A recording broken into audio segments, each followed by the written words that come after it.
Hello, welcome to சாலாஸ் kitchen. இன்னைக்கு நாம பார்க்க போறது கவுனி அரிசி அப்படிங்கிற ஒரு அரிசியை வச்சு ஒரு ஸ்வீட் டிஷ் தான் இன்னைக்கு நம்ம பார்க்க போறோம். செட்டிநாடு பக்கம் ரொம்பவே ஒரு பிரபலமான ஒரு ட்ரெடிஷ்னல் டிஷ். நிறைய விசேஷங்களுக்குலாம் இது கண்டிப்பா செய்வாங்க. அதுக்கு தேவையான பொருட்கள் இங்க இருக்கு பாருங்க. இதாங்க கவுனி அரிசி. கொஞ்சம் க்ளோஸ் அப் காமிங்க. இது வந்து கருப்பு கலர் கவுனி அரிசி, அப்புறம் கொஞ்சம் பாசி பருப்பு, ஏலக்காய், தேங்காய், அவ்வளவுதான் இதுக்கு தேவையான பொருட்கள். கடைசியில கொஞ்சம் நெய் சேர்த்துக்க போறோம். இப்ப இந்த கவுனி அரிசியை வந்து ஒரு கிட்டத்தட்ட 2-3 மணி நேரம் வந்து நல்லா நீங்க ஊற வைக்கணும். நல்லா கழுவிட்டு ஊற வைங்க. எப்படின்னா இப்ப நான் எடுத்திருக்க அளவு வந்து 100 கிராம்ஸ், அதாவது அரை ஆளாக்கு. அதுக்கு 2 டம்ளர் தண்ணி ஊத்தி இப்ப ஊற வச்சிருக்கேன்.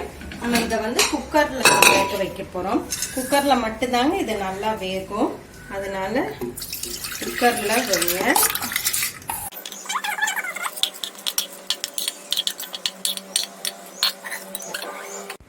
கவுனி அரிசியோட இந்த பாசி பருப்பையும் சேர்த்துக்கலாம். இப்ப அரை அளவுக்கு சொன்னேன்ல, இந்த 100 கிராம்ஸ், அதுக்கு வந்து 2 டேபிள் ஸ்பூன் பாசி பருப்பு.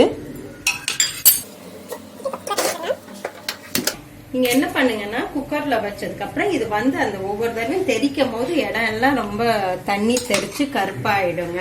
அது ஒண்ணுல ஈஸியா தொடச்சிடலாம். அதனால ஒரு விசில் வந்ததுக்கு அப்புறம் என்ன பண்ணுங்க, அது வந்து நல்லா சிம்மில் வச்சு ஒரு 10 நிமிஷம் வேக விட்டோம்னா நல்லா குழஞ்சு நல்லா வெந்துடும். இப்ப குக்கரை வந்து சிம்மில் வச்சு 10 நிமிஷம் வெந்துருச்சு. ஸ்டீமும் ரிலீஸ் ஆயிருச்சு. திறந்து பார்ப்போம். நல்லா வெந்துருச்சு பாருங்க. இந்த மாதிரி ஒரு கிரீமியா வருங்க அரிசி. எடுத்து ஒரு பவுல்ல டிரான்ஸ்ஃபர் பண்ணிட்டு, நம்ம வந்து கொஞ்சமா எடுத்திருக்கேன். இப்ப என்னன்னா, இதுக்கு தேவையான அளவு சர்க்கரை போடணும். நான் சர்க்கரை அப்பமே ஃபர்ஸ்ட்ல காமிக்காம விட்டுட்டேன். நீங்க உங்க இனிப்புக்கு ஏற்ற அளவு சர்க்கரை சேர்த்துக்கோங்க. அப்புறம் ஏலக்காய். ஏலக்காய் வந்து இப்படி தோலோட நல்லா பவுடர் பண்ணிக்கோங்க. தோலோட பவுடர் பண்ணீங்கன்னா நல்லா பவுடர் ஆகும். இல்ல கொஞ்சம் சர்க்கரை சேர்த்துமே பவுடர் பண்ணிக்கலாம்.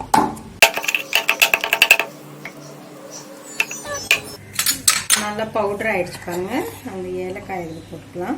தோலை எடுத்துட்டேன் ஏலக்காய். அடுத்து துருவின தேங்காய். இப்ப இங்க பாத்தீங்கன்னா, இதுல என்ன பண்ணிருக்கேன்னா, நேரம் கிடைக்கும் போது தேங்காயை திருவி ஃப்ரீசர்ல வச்சுட்டேன். ஸோ ஃப்ரீசர்ல இருந்துச்சுன்னா நமக்கு எப்ப வேணுமோ எடுத்துக்கலாம்.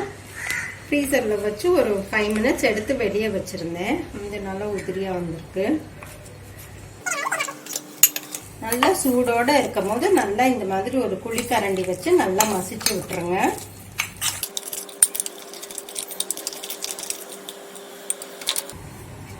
இப்ப கடைசியா கொஞ்சோண்டு ஒரு டிராப்ஸ் நெய் ஊத்துங்க. நெய் ஊத்தினா ரொம்ப ஃபிளேவர்டா இருக்கும். கொஞ்சம் ஒரு ஃபிளேவருக்கு தான் ஊற்றணும். அவ்வளோதாங்க, கவுனி அரிசி ரெடி ஆயிடுச்சு. இது ரொம்ப குவிக்கா செய்யக்கூடிய ஒரு டிஷ் தான் இந்த டிஷ்ஷு. இப்போ கவுனி அரிசியை பற்றி நம்ம சொல்லணும்னா, இது வந்து நிறைய ஹை ஃபைபர் கண்டென்ட் உள்ள ஒரு அரிசிங்க.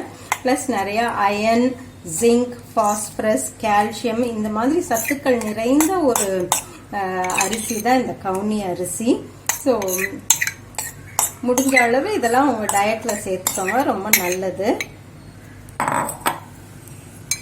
இப்போ நம்மளோட ட்ரெடிஷ்னல் கவுனி அரிசி ரெடி ஆயிடுச்சு. இதுக்கு மேலே வேணா கொஞ்சம் லேசாக தேங்காய் பூ சேர்த்துக்கிட்டிங்கன்னா அது கலர்ஃபுல்லாக இருக்கும். இப்போ இந்த சுவையான கவுனி அரிசியை நீங்களும் செஞ்சு பாருங்க. செஞ்சு பார்த்துட்டு எப்படி இருக்குன்னு சொல்லுங்க. மீண்டும் உங்களை அடுத்த ரெசிபியுடன் சந்திக்கிறேன். அதுவரை உங்களிடமிருந்து விடைபெறுவது உங்கள் விசாலாட்சி.